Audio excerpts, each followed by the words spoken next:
going on in America today? Why are we over our heads in debt?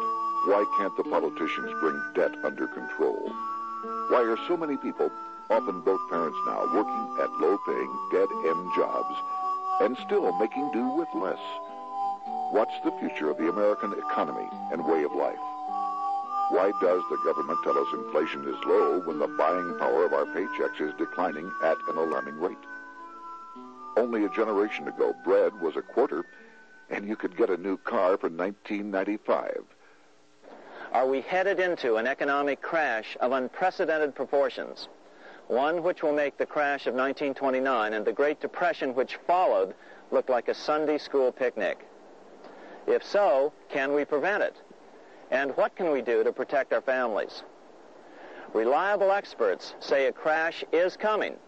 They also say that there are simple, inexpensive things anyone can do to protect their families, to keep food on the table and a roof over our heads, even in the worst of times.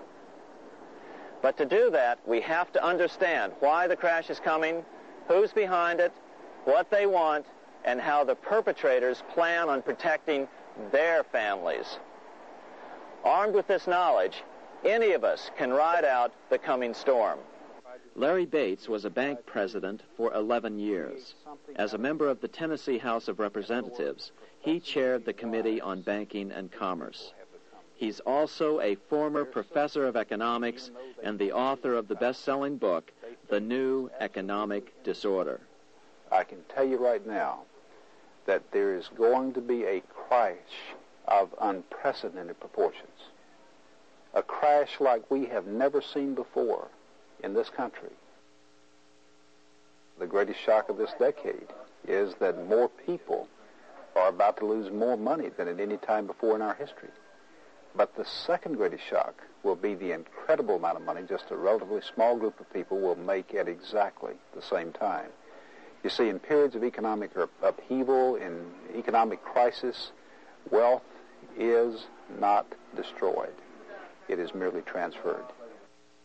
Presidential candidate Charles Collins is a lawyer, has owned banks, and served as a bank director. He believes we'll never get out of debt because the Federal Reserve is in control of our money. Right now, it's perpetuated by the Federal Reserve, making us borrow the money and from them at interest to pay the interest that's already accumulated. So we cannot get out of debt the way we're going now. Economist Henry Pasquet is a tenured instructor in economics. He agrees the end is near for the U.S. economy. Not when you're adding, roughly round terms, $1 billion a day. We just can't go on. We had less than $1 trillion of national debt in 1980. Now it's approximately $5 trillion, 5 times greater in 15 years. It doesn't take a genius to realize that this just can't go on forever. The problem is that since 1864, we've had a debt-based banking system. All our money is based on government debt. We cannot extinguish government debt without extinguishing our money supply. That's why talk of paying off the national debt without reforming our banking system is an impossibility.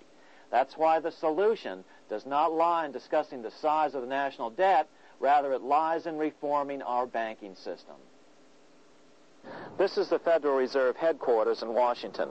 It sits on this very impressive address, right on Constitution Avenue, right across from the Lincoln Memorial. But is it federal?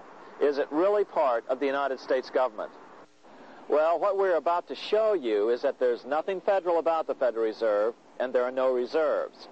The name is a deception created back before the Federal Reserve Act was passed in 1913 to make Americans think that America's central bank operates in the public interest.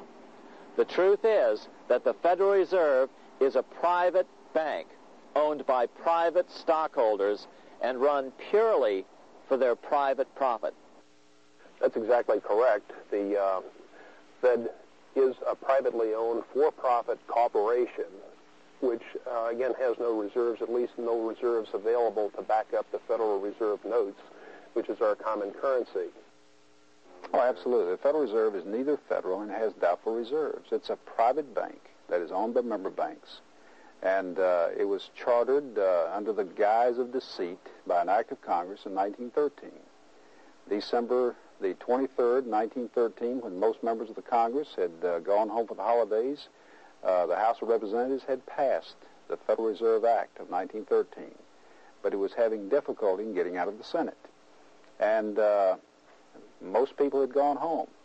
But one of the things that I used to make sure and check is when we had a recess in legislative circles, you want to make sure that you adjourn what is called sine die, without day.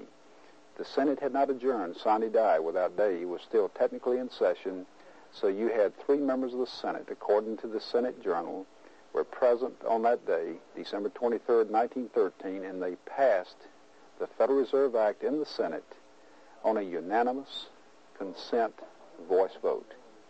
There was no objection. Had there been one person there to object and say and contest the absence of a quorum, then it would not have passed. If there's still any doubt whether the Federal Reserve is a part of the U.S. government, check your local telephone book. In most cities, it is not listed in the blue government pages. It is listed in the business white pages right next to Federal Express, another private company. But more directly, U.S. courts have ruled time and time again that the Fed is a private corporation. Why can't Congress do something about the Fed? Most members of Congress just don't understand the system, and the few who do are afraid to speak up. For example, initially a veteran congressman from Chicago asked us if he could be interviewed for this video. However, both times our camera crew arrived at his office to do the interview, this was all we were able to film. The congressman never appeared, and eventually decided he no longer wanted to participate. But a few others in Congress have been bolder over the years. Here are 3 quick examples. In 1923, Representative Charles A. Lindbergh, a Republican from Minnesota, and father of the famed aviator Lucky Lindy, put it this way: the financial system has been turned over to the Federal Reserve Board. That board administers the finance system by authority of a purely profiteering group. The system is private, conducted for the sole purpose of obtaining the greatest possible profits from the use of other people's money. One of the most outspoken critics in Congress of the Fed was the former chairman of the House Banking and Currency Committee during the Great Depression years. Lewis T. McFadden, Republican of Pennsylvania, said in 1932, "We have in this country one of the most corrupt institutions the world has ever known. I refer to the Federal Reserve Board. This evil institution has impoverished the people of the United States and has practically bankrupted our government. It has done this through the corrupt practices of the moneyed vultures who control it." Senator Barry Goldwater was a frequent critic of the Fed.